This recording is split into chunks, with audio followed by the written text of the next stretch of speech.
T'es négligé, t'es maman, fais un effort quand même. T'es fatiguée, mais ça va, tu l'as voulu ton enfant. Ça, il faut vraiment arrêter. Surtout moi qui ai fait une dépression postpartum et que ça aide pas du tout.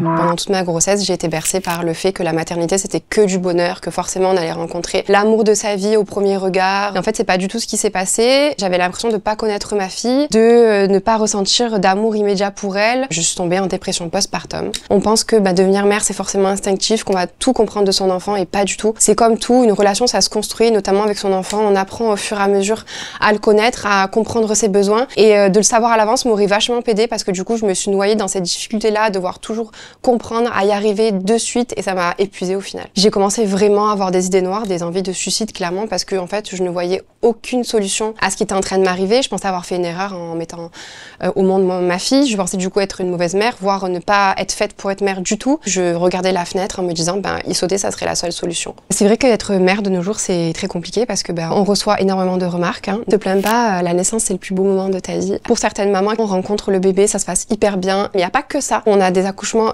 compliqués où on peut faire des hémorragies, où derrière on a le bébé qui est enlevé, qui part en néonate ou quoi pour des complications. Des fois il y a même un stress post-traumatique qui se met en place suite à des accouchements compliqués avec l'utilisation d'instruments tels des forceps ou des choses comme ça pour extraire le bébé derrière. Donc non, c'est pas que un enchantement ou que le meilleur moment de ta vie. Il fallait pas en faire si t'es pas content des enfants. Je pense qu'elle sort beaucoup de la part de personnes qui n'ont pas d'enfants, qui savent pas ce que c'est. On a le droit d'avoir des enfants et de dire que c'est compliqué. C'est pas toujours tout rose. On sait pas ce qui nous attend forcément, on sait pas qu'est-ce qui va se passer. C'est pas prévu que je fasse une dépression postpartum. Donc ça, il faut arrêter avec cette remarque parce que c'est très difficile à encaisser et surtout on sait pas ce qui nous attend dans la maternité. Souvent aussi on dit que les mamans, il faut pas qu'elles fassent négliger. En tant que mère ou en tant que femme, on s'habille comme on veut, on fait ce qu'on veut, on n'a aucun compte à rendre à personne. Notre enfant, clairement, il s'en fout de comment on est à partir du moment où on lui apporte de l'amour, qu'on s'occupe bien de lui, qu'on répond à ses besoins. Le reste, en fait, on s'en fiche. Faut savoir aussi que quand même, quand on s'occupe d'un enfant, on est fatigué, on a des tâches parce que on donne à manger, on donne le biberon, on court partout, donc forcément, on n'est pas toujours tiré à quatre épingles. Je respecte aussi les mamans qui sont tirées à quatre épingles, bravo, mais on a tout à fait le droit de passer la journée en pyjama devant la télé avec son enfant, c'est totalement ok.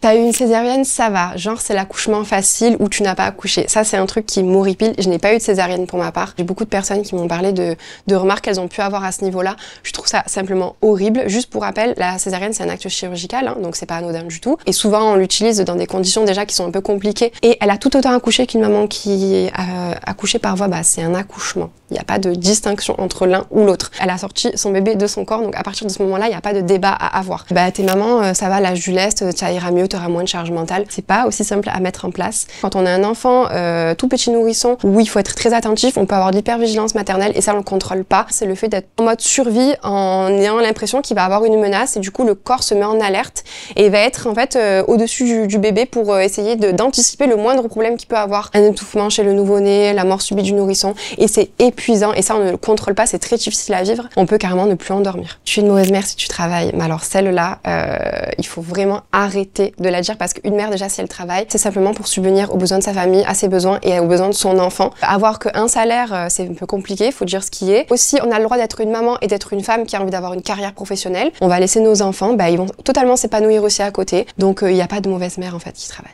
Aujourd'hui, ça va bien mieux. Je suis très fusionnelle avec ma fille, tout simplement parce que cette relation s'est construite au fil du temps. On a appris à se connaître et aujourd'hui, je suis très heureuse. J'ai su aussi me prendre en charge psychologiquement avec l'aide d'un psychologue et d'un antidépresseur. Il n'y a aucun tabou à avoir à ce niveau-là. On a tous le droit d'avoir une béquille, d'avoir de l'aide. Et aujourd'hui, j'en ressors grandie et au contraire, la maternité fut une expérience formidable pour moi malgré ses hauts et ses bas.